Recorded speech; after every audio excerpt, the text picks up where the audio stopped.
In part 2 of ARCHIdigm's kitchen cabinets product for AutoCAD Architecture, we will take a look at doors and drawers for kitchen cabinets. On my screen I have the work left over from part 1 of this series, and we will now take a look at the cabinets with the sink in it. To make things a little more clear, I will isolate just this portion of the kitchen. So I'm selecting the base cabinet, the sink, and the dishwasher. I'll right-click and isolate this information. Okay. Now to begin with doors and drawers, I'll start with the evolution that was explained in part 1, which is the G1 cabinets. Then we have G2 cabinets, and finishing up with our latest work in that area is the G3 cabinets. If I go to the content browser, go to kitchen cabinets, you should notice that there is a doors and drawers palette. The first set are for the G1 cabinets. Now again, G1 cabinets are based on wall styles, and G2 and G3 get into using curtain walls. So the G1, which are wall styles cabinets, can have doors and drawers in them. The way that you do that is by putting in an actual door or window or a door window assembly, and thinking of the cabinet as a wall, but just a very thick wall. So I'm going to demonstrate that by using the Insert into Drawing option here for the sink front, meaning a cabinet that goes at the front of a sink because it has a blank panel where the sink dips down into the cabinetry. I'll go ahead and select the cabinet here, or the wall style, and pop it in as close as I can. Enter. Now I don't see anything when I do that. Reason being is that that's probably not information you want to see in a plan view when you're printing this type of stuff, especially at 1/4 inch equals a foot. So to remedy that, if you go to the high detail display representation or display configuration, you'll now see it, and it would print. So you may want to, if you're going to use the high detail display configuration, you may want to put these objects on layers that you later turn off. But just to work on it here, the first thing I notice is both doors are hinging the same direction, which is incorrect. So I'll just flip the one door. The second thing I notice is that the cabinetry does not appear to be centered on the sink. So let me select this cabinet, and I'll take a look at the default width here is 3 feet in width, so that's probably okay for this sink, but if you know you want more or less, you can easily just type that in. Now I'm going to go ahead and hit the grip, and I'm going to snap here off of there, track it down, turn ortho on to center that. So I'm just using what appears to be the width of the sink as a snapping point. I could have used as outside line. I could have done some other things, drawn something across here to figure out where's the actual center. Now this is an asymmetrical sink. That's what makes it a little more difficult. If it had been a perfectly symmetrical, we could have snapped to lots of things here. Next to that, just to demonstrate, I will add a bank of drawers. So I'll just pick up here and go like that. Now that bank of drawers pops in a little farther than I probably would want in a bank of cabinets. So I will turn on my replace Z value here, lock that in so I don't snap things out of plane. Use the move command and move from here to here so those two sit nice and nicely next to each other. Now let's go into 3D and take a look at what has been achieved here. Okay, so you can see now doors and drawers are actually popping in. If I go ahead and go to conceptual, you can see that that information is coming in. All right. Now, this may seem like something pretty useful or you know, a decent solution, but we found over time that this produces a lot of problems, a lot of irritations when you're modifying your walls and just changing the design of the kitchen.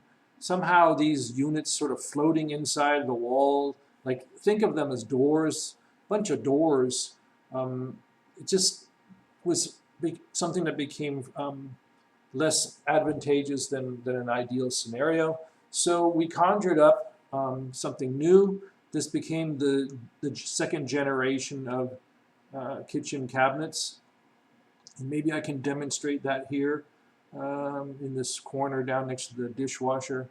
So if I go back to the content browser and jump out at the doors and drawers, go to the G2 cabinets and take a look. Now these look quite different than the G1. Obviously these show that you actually have doors and drawers put into the units. These are actually curtain walls. And let's take a look here at what might be useful. Let's see, actually, maybe we'll take this one here. Okay. Probably would want something with, yeah, 1 inch on one side and 0 on the other. Insert into drawing. Okay, I'm going to draw it off to the side so that I can see it coming in. And just bring it out here like this.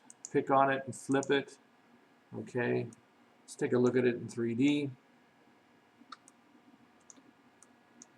All right, so I probably want to flip it again. Oops, flip this way. And now I want to, I will want to mirror this.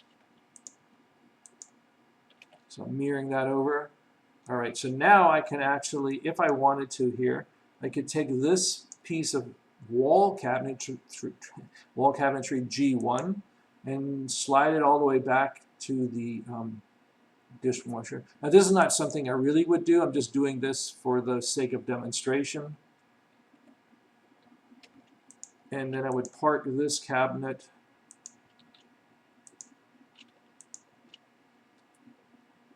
right about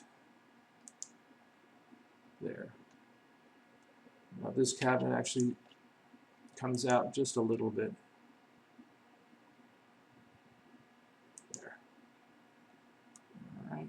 And so that lines up. If we go ahead and do a conceptual on that, you'll see, okay, I probably would flip that door. And of course the material on top doesn't match. But this is an end piece cabinet. It's why it said 1 inch on one side and 0 on the other. And it comes with a built-in filler. Oops, right there. Filler to one side, which is a like a 2-inch filler piece in cabinetry. If we go back, I can start pulling in. Let's do this one here.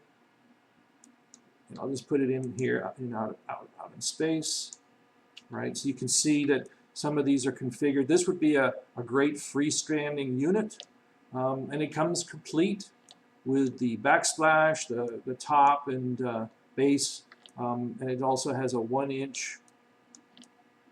It has a 1 inch overhang at the top here, and then a kick at the bottom with the 4-inch height. This would be, you know, if this is what you were looking for, you could flip the doors, of course. A pretty good solution for just something like that.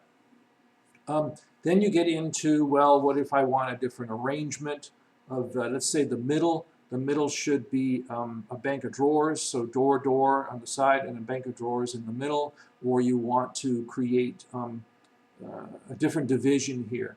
What is if I pick on here, I can see on my properties, this is like 1'9" and some weird number. So I didn't draw this with any accuracy. If I come back and I said, let's make this 6 feet. So that's 6 feet long. And so now the door is 2.5 feet. They're all probably 2.5 feet. That's what they should be, 2.5 feet, 2.5 feet.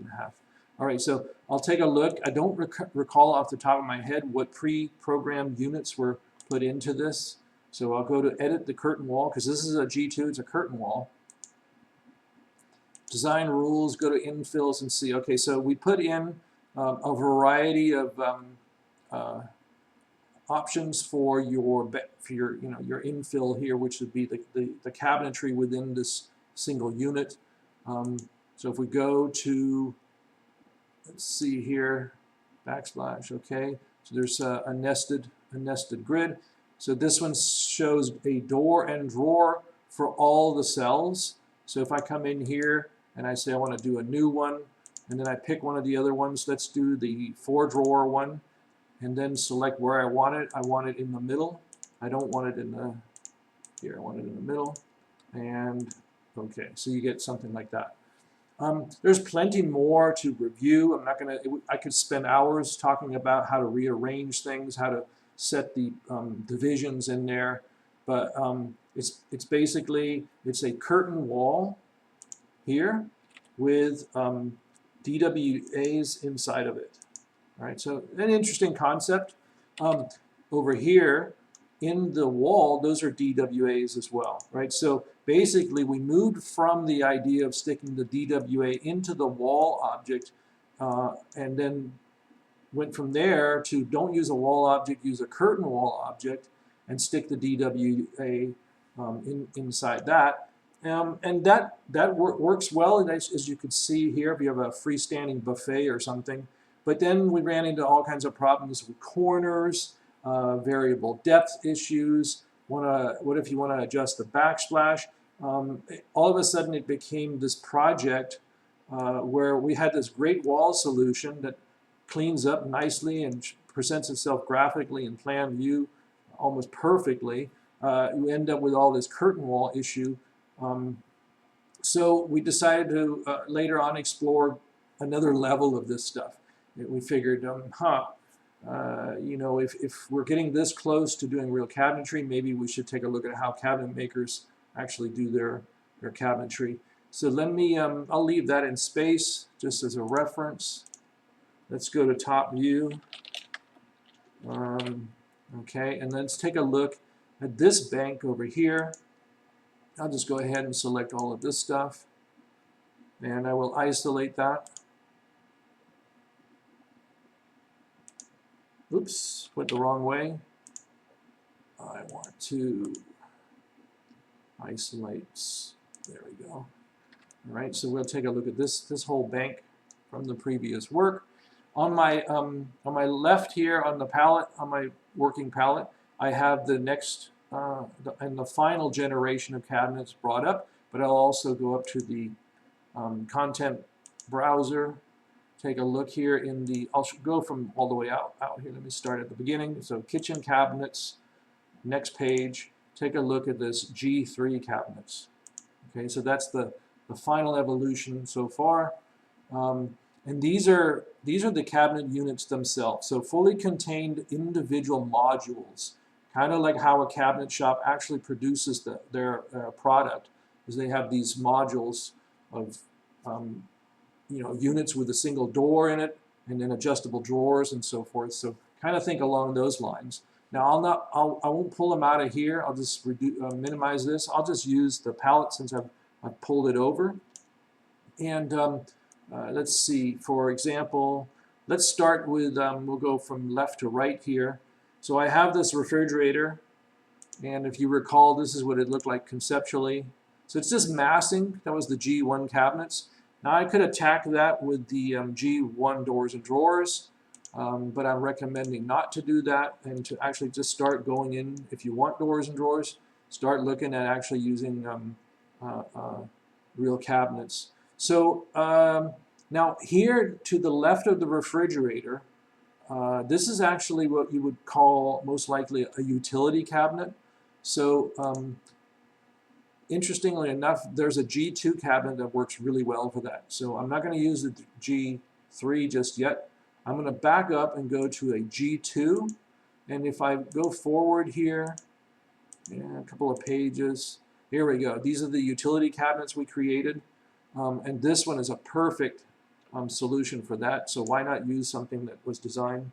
So I'm going to go ahead and go from here and snap to there, and then I'm just going to flip this into place. I'll pull this up, okay, and now I can actually just get rid of this. What do I need this for now? So again, I'll go to conceptual, so you can see, and I can flip the doors on that. So that unit, that module, is it's a G2 cabinet, complete in itself. But for the next part, which is cabinetry over the refrigerator, let's go back to wireframe.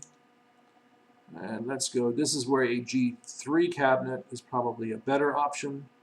We have this one down here, which is a 25-inch deep upper cabinet. So I'll go ahead and I'll snap from here all the way over to here, enter, and I'm going to flip that guy. All right. So there's that cabinet. Now this cabinet was designed for a certain height, so that may need, I'll show you how to adjust that. But first I'll just pull it up to match the same height of the adjacent cabinets. All right, and let's take a look at this in conceptual. All right. So if the refrigerator is taller, what I can do is select the frame of that module, which is a curtain wall, and go to Edit Curtain Wall, and you'll notice right here, just go to Primary Grid, and you can see this is what defines the top where there might be some molding, and this is what defines the height, the base height of that upper cabinet. So for example, if I were to say 6'6", it'll pull that cabinet up just like that. So very easy to do. You don't have to know a lot about curtain walls to just make slight adjustments like that. The next upper cabinet, we'll take a look over here. We'll probably just use a single door for that one. So wireframe that. And I'll go ahead and just snap here and here and just flip that. Okay. And once again, I don't need this G1 cabinet because I'm now using the G2. All right, let's take a look at that. Okay, so this one goes all the way down to the top of the countertop, and we actually designed all the upper cabinets to do that because that would be the base height. And then you can just make a quick adjustment to how far above you want it over the finished countertop height. The reason we did that is otherwise there would be so many different cabinets here, 18 inches above, 20 inches above, 24 inches. So just make one and then you just adjust the height. Just like I showed over here, you can do it that way, and I think we made a tool for this. If I go now, oops, I don't need to bring this up. The tool should be here in this palette. Yeah, here's the tool. This is one that'll bring it up 18. This one will bring it up 24. And this one will bring it up 30. So you can do it either way. You can pick on it. Oops, that's the door. You can pick on the frame, come in here, and just see it says 3 feet 1/4 above.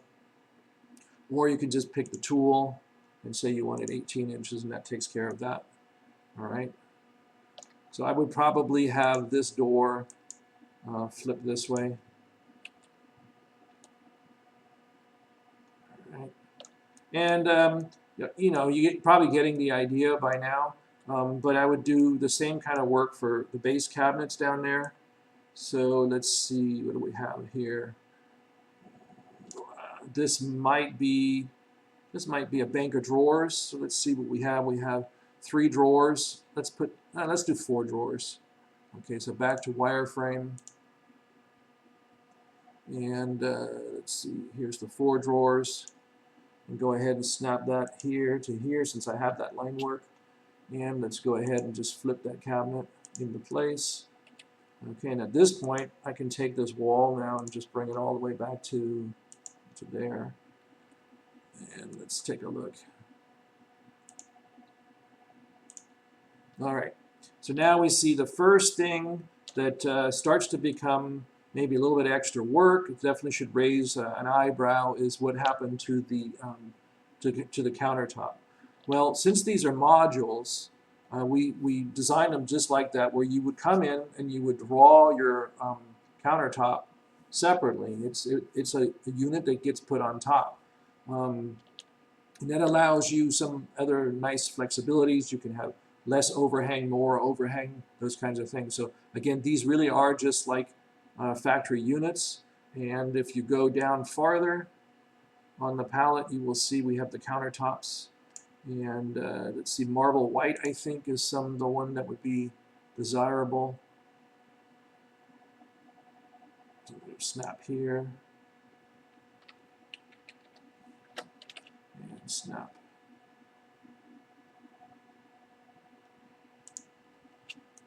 Yeah, that didn't go well. It's better if I just draw that in plan. Let's see, we'll go here. Top. All right, much easier in plan view. Let's see, here we go. White, okay. So I'll just draw from here, hit the control key to flip it, and snap to there. All right, so that's the countertop. Now the countertop is just like a G1 wall. It is a wall, but all it does now is provide the countertop information. So we'll go back to view and conceptual, so you can see.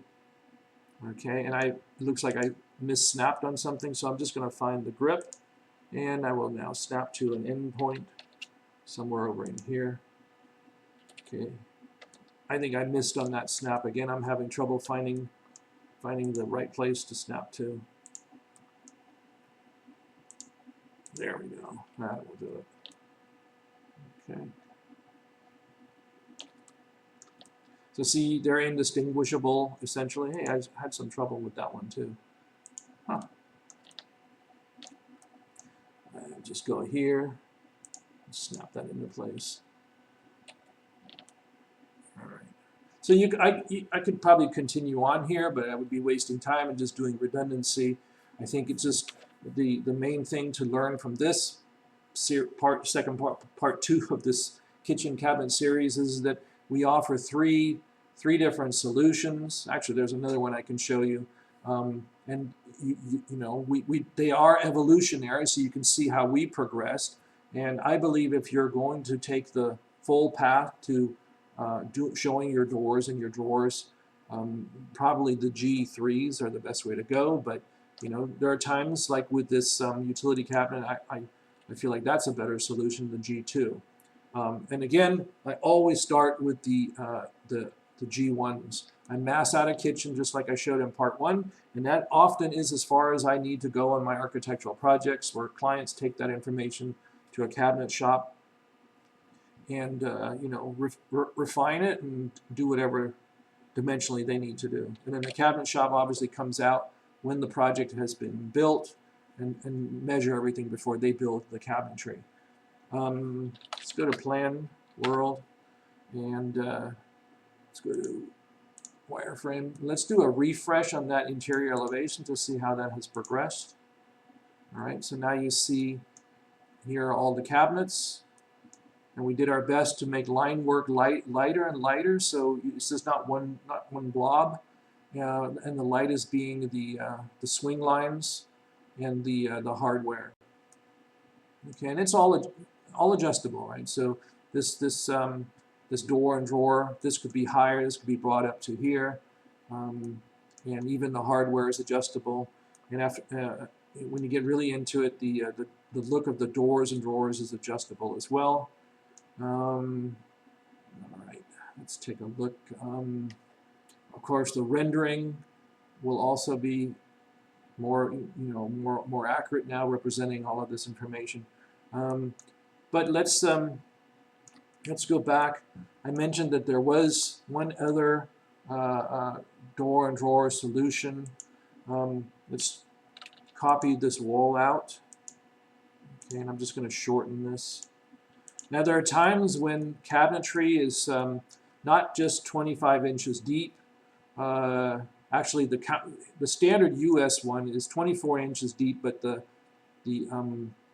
countertop is 25, with a little backsplash that goes up 4 inches, a kick that goes up 4 inches. This is all US standard stuff. But it's not always the case that that's what's used. So I select this little wall, which is a G1, and I decide let's have a width of, say, 14 inches, right? Something custom made, like a little buffet or something. So to put doors and drawers in that, if you were in a hurry and you didn't want to mess around, the G3s are all based on the module depth of the cabinet itself being 24. So in a case like this, you're in a hurry, you might want to just go to the G1 doors and drawers, and we have a specific set that has been designed for narrow. So here we go. These are the narrow ones, X depth. Let's do like this one here. I'll go ahead and I'll pop that in. All right, and then looks like I'll have to do a little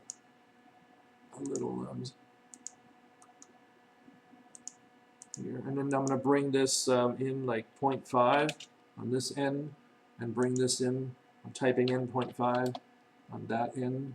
All right, and then these they're by default just 3 inches of depth. It's just to give the illusion.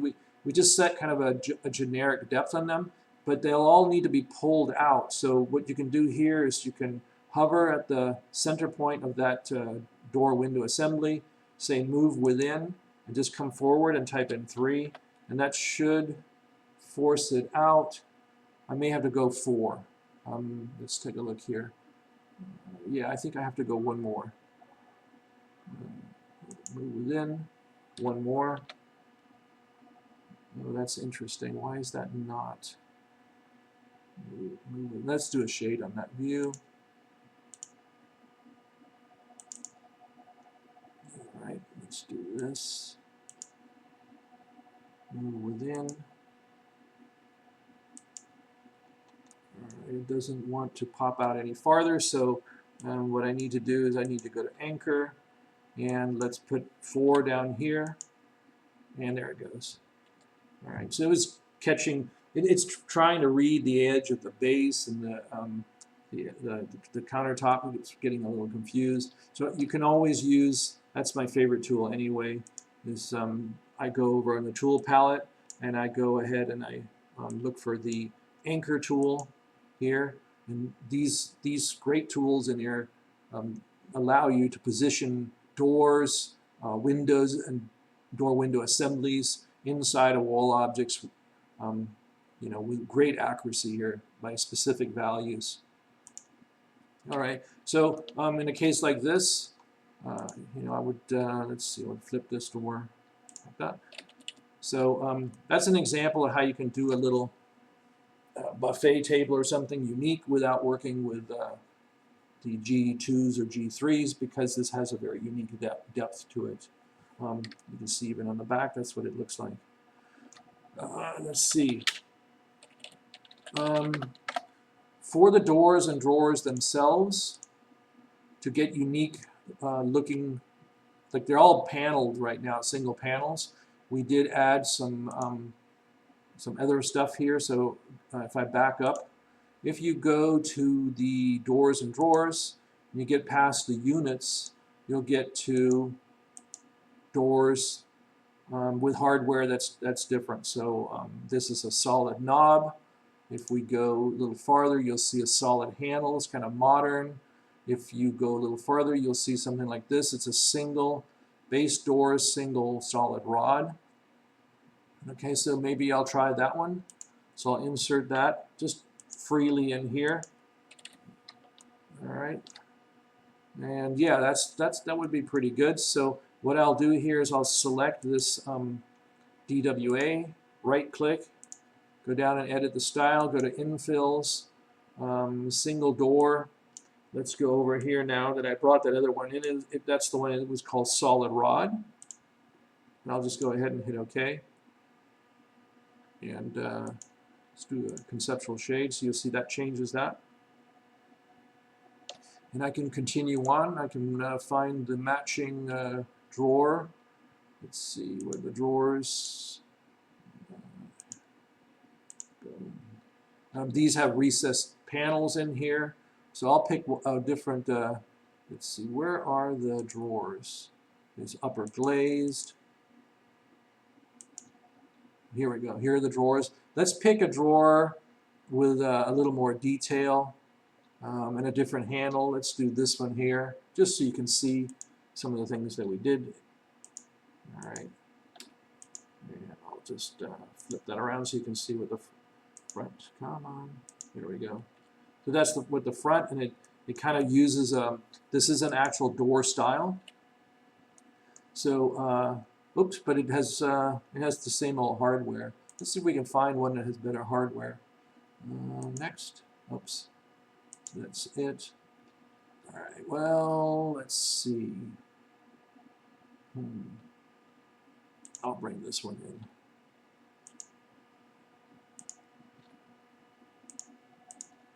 Yeah, there we go. And so I'll go back to that. Go back to infills, go to the drawers, look for the drawer with the solid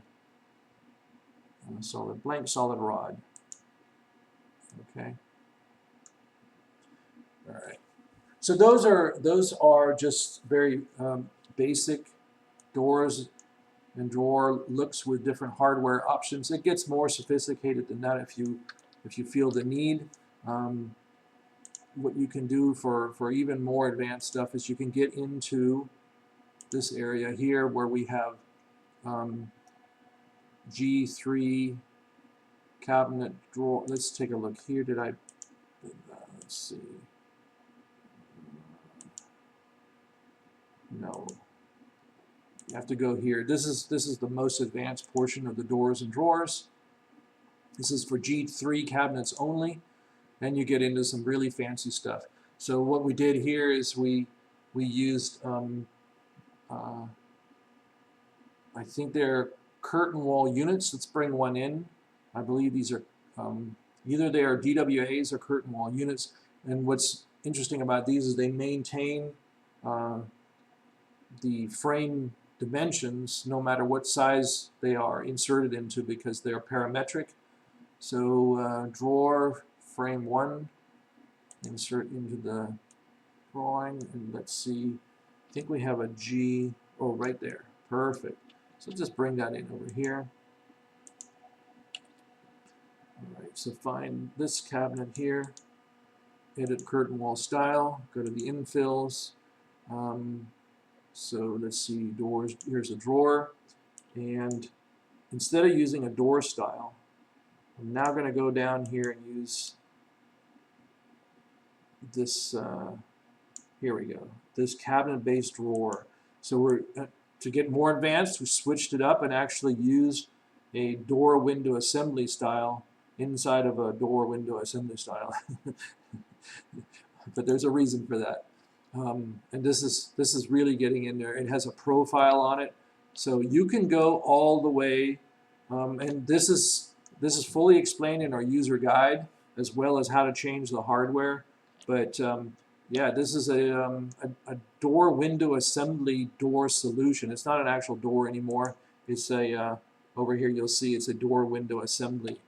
What the reason for doing that is, if you really are doing cabinet work, this will always maintain the frame dimensioning here. So all of that fancy stuff will stay proportional regardless of the size of the the unit is being placed into. That gets kind of important. For example, if I go and I regenerate this now. Okay, so the dimensions are all the same here. This detail around each drawer, regardless of it being thinner or taller. There is a bug here. It's showing up. This is not something we could get rid of. We tried. You'll have to do like an erase. You can erase it inside here with an edit. Edit the line work, or you can use the masking tool that we discussed earlier. But this is getting pretty far into the door and drawer stuff, and the user guide does elaborate on all of that. Let's see, plan world. The last thing maybe would be hardware. The hardware, this stuff here is actually a structural member. So if you go into member style, type that in. You should see the default cabinet handle called square. I can take that with design rules, and I can turn things, I can modify that, you know, in interesting ways. I can take all of these, for example, and change them to our default round. So each of these now will be a round. So if I hit apply and regen, they all become round. If I go back, that's double the size of each one of those.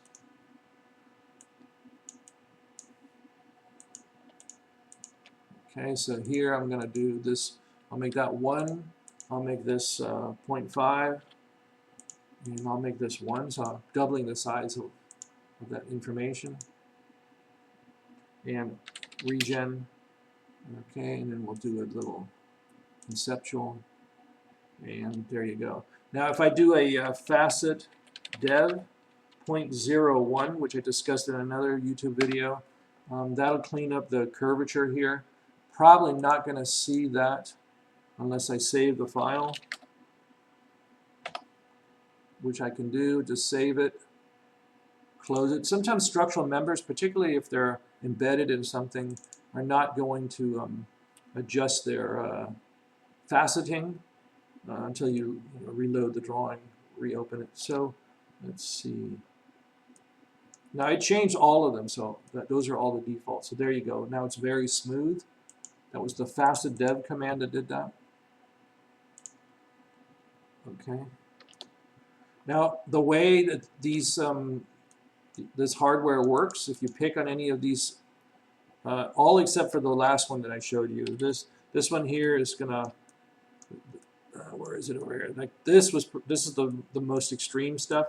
This operates differently, but for everything else, all the other cabinets that are actually just door units, you select it and you can edit the door, and you can go to display properties.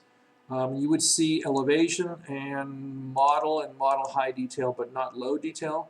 You will see if you click in here under other tab, that's where the hardware is. If you go to edit that, this is how that hardware has been attached.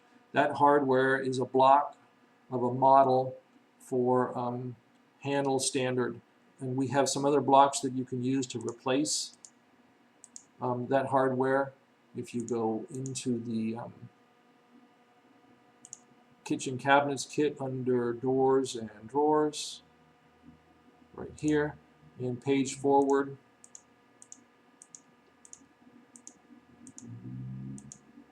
through all of these options. At the end there's hardware, so there's some different hardware options, rods and so forth, knobs and handle too. And of course, if you know how to model, you could quickly model something with maybe solid modeling or mass element modeling to put in your own handle. And that's in our user guide. Hopefully I'm not missing something. There is an awful lot to get into. This was just meant to kind of give an overview of how to make some pretty decent looking kitchens using a product that had nothing for kitchens other than some MB blocks. Right now, you know, with the wall tools that we've created, these customized walls and the curtain wall units, and using the DWAs and custom doors, plus the MB blocks, you can do a pretty good job of laying out some nice looking kitchens. This concludes the overview, part 2 of ARCHIdigm's kitchen cabinets for AutoCAD architecture.